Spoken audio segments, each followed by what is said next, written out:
तुम्हाला सुद्धा पापलेट आवडतो का खायला? ते सुद्धा असं भरलेलं, वरून मऊसूद आणि आतमध्ये भरपूरचा मसाला. तर कसली वाट बघताय? चला रेसिपीला सुरुवात करूया.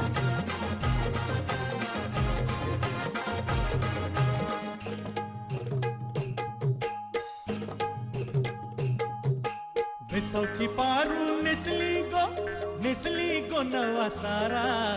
भेसावची पारू नेसली गो नवा सारा. जाऊ चल गो पंधराला ग पारू दर्याचे गेला. जाऊ चल गो पंधराला ग पारू दर्याचे गेला.